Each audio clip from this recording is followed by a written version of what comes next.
I'm here with Moran Stella Yanai. Moran was a hostage with Hamas. She was abducted from the Nova Festival on October 7th and was released with the first hostage deal. Welcome. Hi. What happened on October 7th? 6 in the morning, that was a beautiful sunrise. The music was still on and I saw two rockets in the sky and I couldn't speak. It was completely chaos because some of the people were running, some of them dancing, screaming, laughing. Hearing the gunshots, I'm saying, okay, somebody's just arranging the chairs. You know? Your brain refuses to acknowledge what's happening. So it keeps searching for a logical explanation. Exactly. We start to run with the cars. Somebody found us, this couple. They told us to get on the car and they will save us. Eventually we called the police and they told us to get off the cars, go hide in the trees. There is no place to hide. I called to my father, try to stay really calm, saying that we're being shot at and this is not a joke. He didn't completely understand me. I didn't want to push it too much. Texting my mother that I don't have battery, not saying goodbye, not to answer the phone, you know.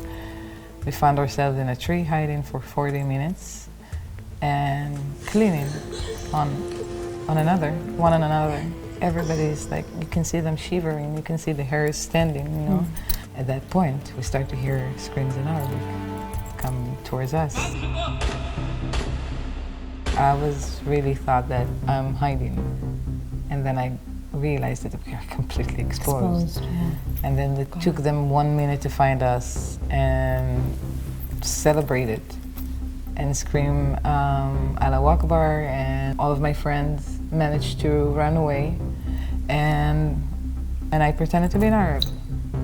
I had 5 words in Arabic. I pretended immediately to be Arab. They also took the TikTok video of me, the kidnap. That's how my parents found out that I was kidnapped. Your parents found out from? From TikTok.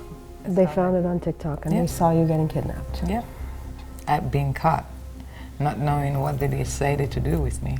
It's even worse. And they decided to release me eventually, I don't know why. And I found myself in the middle of the area. On your own? On my own. I hurt my leg, I don't feel anything, I don't know what's the injury. But you broke, your leg was broken at the time. I broke it in 3 places. Right. And after a few minutes I heard another group, like much bigger group of Arabs. I'm saying Arabs. Terrorists. Saying Hamas Hamas terrorists, you know, running towards me. And they're screaming and moving their hands and, you know, everything is like, and again, I pretend to be an Arab, like immediately.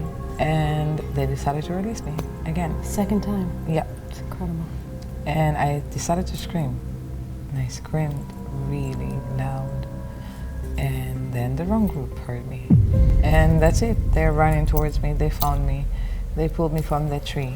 Everything is very much aggressive. Everything is very much violent. And they are starting to drag me. They dragged you physically? Yeah. One of them, he started to rip off. Let's see, I have many jewelries on me all the time. And he started to rip off all the jewelries from me. I hit my head so many times on the ground and my legs in trees and bushes on the way. And now we're heading towards Gaza. 11 people inside a car, 10 men, me. And I decided to close my eyes, but one of them really wanted me to open my eyes. So he forced you to open your eyes so you forced will me to see open the eyes to see the situation and you will see yourself entering Gaza. What, what did you see? I saw men, women, children, teenagers. Everybody, things was thrown in the air. Everybody was so happy. Cheering and screaming. And yeah. I was praying, screaming, praying. So one hit to the head. One hit to the head. I will not feel anything. Or you doing something and take me out from that situation, because that's it. Like, this is it. So you were afraid to be lynched? Yeah. So now you're in Gaza and you are taken, where do they take you? They literally sold me to the Hamas.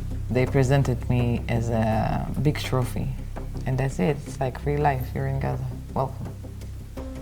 your worst nightmare is happening. The conditions are horrible.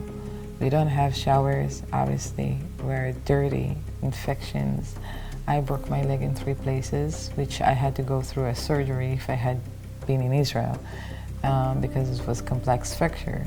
There is cockroaches in the bathroom and you cannot flush the water. There is lice on my head. They're all over my body, from head to toe, with scars all over my body. Thousands of them. So constantly you're in physical pain, constantly. Many things happen physically. Yeah. I didn't have the time to deal with that. I was just trying to survive on the physical part and fight on the mental side.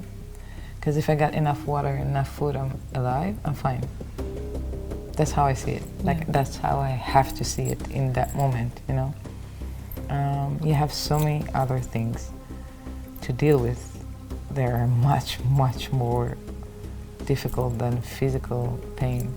They try to break me every single day, mentally, every single day, to make me weaker. They knew I'm hungry at all time, so they prevented it many times. Play with the food, forgetting us, all sorts of things, you know. I lost 8 kilos. That's 12% of my body weight in 54 days, and I'm a skinny person. How many days were you in captivity? 54. 54. The day that you were released. So. I didn't believe them. I was fooled 3 times before, including one time that they made me put costumes and to go to the street with the other hostages. They're being released, I'm being dragged back into the houses. So even after my release, after I seen my parents, I didn't really believe that it's really happening. It took 27 hours until we saw the Red Cross. The day of your release was the first time you saw the Red Cross, right?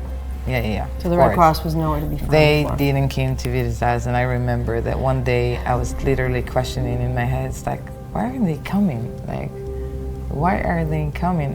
They need to come in that situation. It was really weird, work. you know? Yeah. That's what they did. But I didn't really feel it in that moment because I was like focusing on just being released and not making a mistake during the way.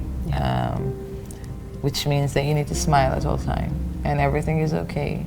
You are my friends. Everything is okay. That's what you have to project. Thank you so much. Thank you so much for having me. Yeah.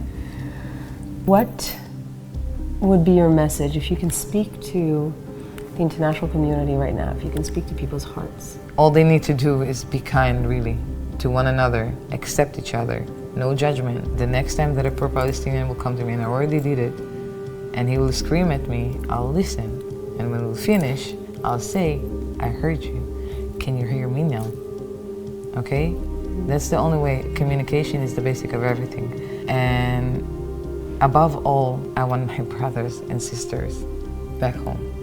No one should be in that situation, and it's not my Jewish Israeli friends only. It's many nationalities. Yeah. You're incredible. Thank you so much.